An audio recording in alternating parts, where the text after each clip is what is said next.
Hello again. So very, very good to be with you, and I mean that. Always here to offer something, hopefully, that will touch your head and your heart and leave you a little bit better than you came when you came to stop to be with us. Yesterday, we told the beautiful story of St. Maximilian Kolbe and how he took the place of a man who had a wife and children and allowed the course of hunger to take its course and to give his life to be a martyr for another person, and that's just no small thing. He was in Auschwitz. My son Bob, who's my producer and a technology man here, is also a historian, and mentioned that the commandant at Auschwitz lived on the same property as Auschwitz. He had 5 children, and so he'd go out in the morning and kill thousands and thousands of people and come back to have supper with his wife and children at the evening, and you say, how could you do that? And people compartmentalize their moral life. One part is over here and another part is over here, and the two don't seem to ever come together, and we can never allow that to happen. The story that I'm going to share today is just a beautiful, powerful story of a man who really deserves imitation in our own lives. At the end of the Second World War, one of the jobs that fell to the U.S. Army in Europe was the rehabilitation of Nazi concentration camp survivors. George Ritchie, a tall, skinny 22-year-old who worked as medic in the 123rd evac unit, was a part of a medical team giving liberated prisoners a new lease on life. The concentration camp he worked in was at a place in Germany called Wuppertal. Wuppertal was a shocking experience for Ritchie. There were times when little could be done for the prisoners. Many died daily despite the food and medicine that was provided. Years of physical and mental deprivation were too much for their malnourished bodies to overcome.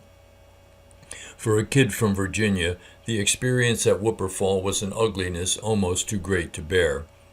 Then one day, while he walked from one end of the barbed wire enclosure to the other, studying the worn faces, his eyes lit upon the unusually alive features of Wild Bill. Wild Bill was an inmate with a handlebar mustache and a Polish name so unpronounceable that American soldiers had bestowed him with the nickname of the Western figure he resembled.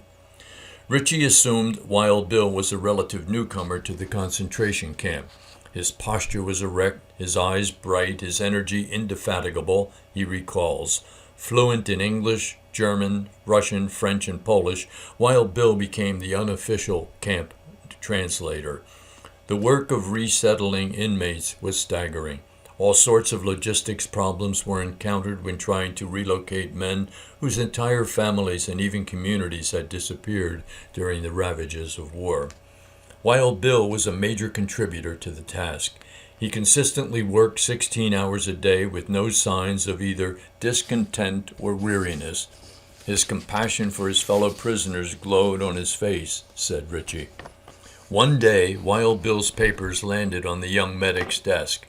Interested in the background of this seemingly selfless man, Ritchie read Wild Bill's records and was astounded. He had been held captive in Wuppertal since 1939, which meant that for 6 years he had been subjected to the same starvation diet, the same filth, the same diseases as the other prisoners, yet, to Ritchie's amazement, was without any mental or physical deterioration. One day Ritchie, in sympathy with the liberated inmates, commented to Wild Bill that it was not easy to forgive when so many had not only endured personal injury, but had lost members of their family. It was then that Wild Bill gave the details of his own life for the first time. We lived in the Jewish section of Warsaw, he began, my wife, my 2 daughters, and our 3 little boys. When the Germans reached out our street, they lined everyone against a wall and opened up with machine guns. I begged to be allowed to die with my family, but because I spoke German, they put me in a work group. I had decided right then, he continued, whether to let myself hate the soldiers who had done this. It was an easy decision, really. I was a lawyer. In my practice, I had seen too often what hate could do to people's minds and bodies. Hate had just killed the 6 people who mattered most to me in the world. I decided then and there that I would spend the rest of my life, whether it was a few days or many years, loving every person I came in contact with. Loving everyone. This was the power that kept a man well in the face of deprivation.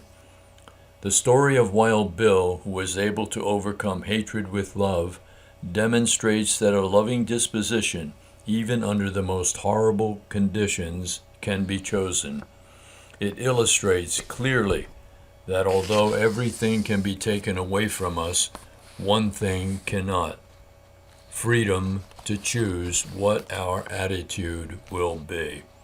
We can choose to be hurt inside by a wrong attitude of hatred or revenge, or we can experience great spiritual blessings by choosing to love. Refusing to forgive is like letting someone live rent-free in your head. Come to me, all you who labor and are heavily burdened, and I will refresh you. The gospel challenges all of our unchallenged values, all of our preconceived values, all of our preconceived ideas about where happiness is, where it lies, and how to find it. And there, with this incredible, masterful teacher, all of the truth that we need in our lives is there if we would only open it up, allow it to touch and transform us from the top of our heads to the bottom of our feet, and become like Wild Bill, someone who in the presence of great deprivation rose above it and then was able to love and to care and to cherish all of the people around him. Truly, again, I last night as I was thinking about this, I just can't get John Paul II out of my head and his beloved Poland. He was in Poland when all of these things began. Terrible, terrible place, and I can't imagine what he might be saying now to our American bishops. If you don't speak before socialism and communism, you won't be able to speak afterwards. You know, the communists, the socialists always come after the church first, and that's what's happening in our country right now. And the first one to die under socialism is, again, always God. And so we have a time now of reflection and important decision making to make in our own lives, and we can't afford to make a mistake. And so again, you know, the truth that is absolutely the truth. If you want to, be happy tomorrow, you have to do the truth today, and that still exists in the culture in which we live, this failing culture. Please keep me in your thoughts and prayers, and I'm really looking forward to being with you again tomorrow. God bless.